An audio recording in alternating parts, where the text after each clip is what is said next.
Prior to this month, I had never really played a mana game. I know that's crazy. Me? The RPG know-it-all?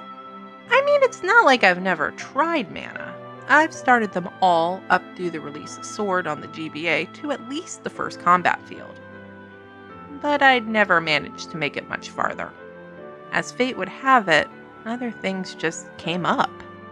Then Square Enix sent me a free code for Collection of Mana, a currently digital-only Switch bundle of the first 3 games in the series. I say digital only because the physical version won't be out until the end of August. Anyway, I thought the best way to show off the collection would be to stream Trials of Mana, the Super Famicom sequel to Secret of Mana, which had previously never been released in the US. Well, not officially. A fan translation was completed in 2000, giving English-speaking fans roughly 20 years to experience its magic. I know, I have zero excuses. But when I booted up the game, I made a very last-minute decision to play the entire collection from start to finish. I thought, why jump in the middle? Wouldn't it be more interesting to see how the series started? So I played Final Fantasy Adventure instead. And I'm glad I did. I knew that the American name, Final Fantasy Adventure, was a calculated marketing ploy. It was much easier to convince established fans to purchase another tried-and-true Final Fantasy sequel than to ask them to take a gamble on a non-existent mana brand. But what I didn't realize was just how much Final Fantasy is actually in the Final Fantasy Adventure. I jumped in expecting a total non-sequitur, and what I discovered was a spin-off dripping in 8-bit Final Fantasy charm. I wanted to choke out my controller each time my poor boy was afflicted with Moogle. The adorably evil status effect turns the hero into a helpless Mog. I'm a Mog, half man, half dog. I'm my own best friend. Who is barred from using attacks or spells while the enemies quickly chew through his unarmored health. It's a bitch of a fate that was responsible for easily half my deaths. But each time it happened, I couldn't help but think to myself, Moogles? That's a Final Fantasy thing. And of course, it wouldn't be a Final Fantasy game without the series' mascot. Behold, the late-game Chocobot, a robotic chocobo capable of accelerated travel over both land and water, accompanied by a bitchin' remake of his iconic theme melody.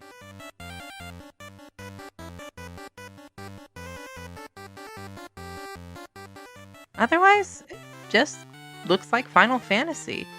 I blame the shifty-eyed character sprites, of which generally I'm not a fan. I am in love, however, with the visual aesthetic of the later Mana titles.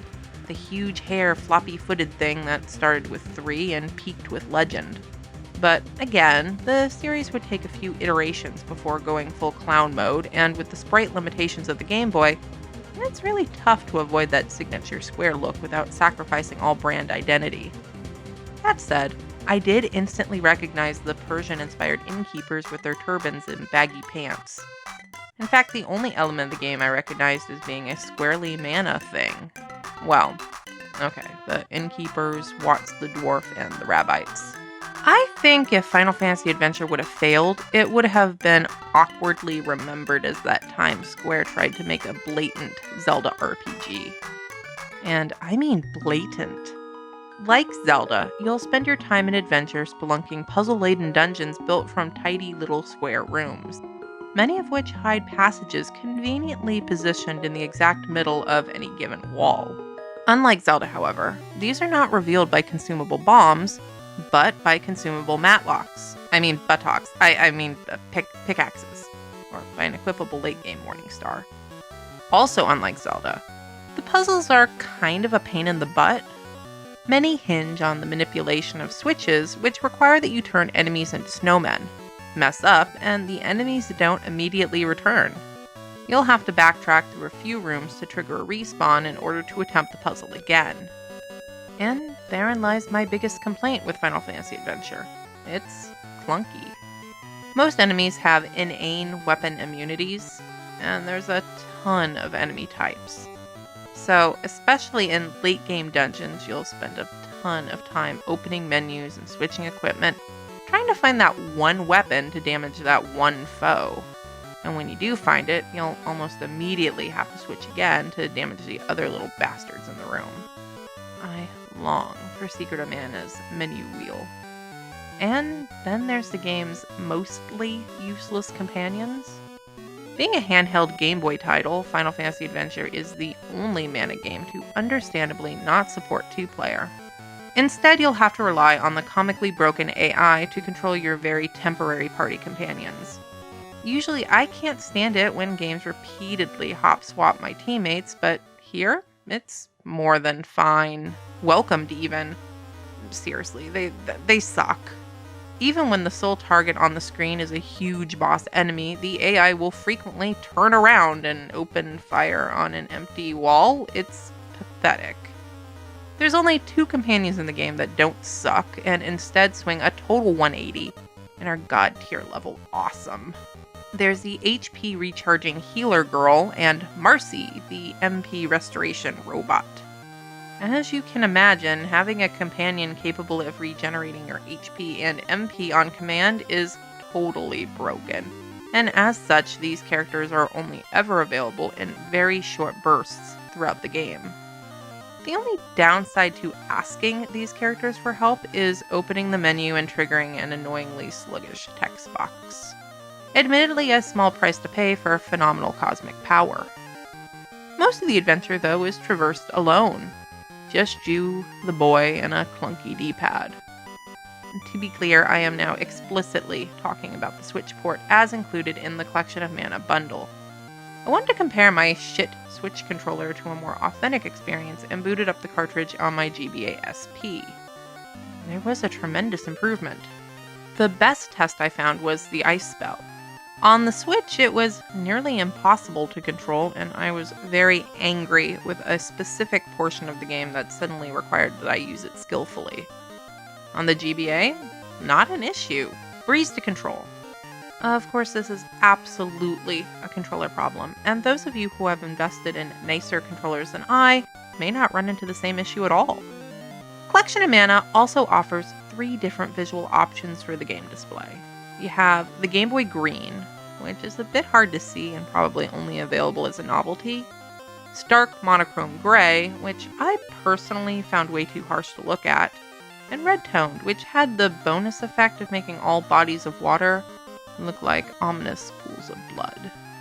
It's a shame that the collection didn't include the Game Boy Color's algorithmic color upgrade. On my GBA, I noticed that the character sprites were a nice tone of red, which contrasted suitably against the backgrounds, mostly blues and greens. If I had my druthers, this would be the version I'd like to play on the big screen. It just looks better. That said, my complaints are all pretty minor. The game, while I assume probably isn't the best of the series, is a strong beginning. I can see why it spawned so many sequels. Running around the world beating up on bunnies and mushrooms is fun, and the more the hero levels up, the more fun it becomes.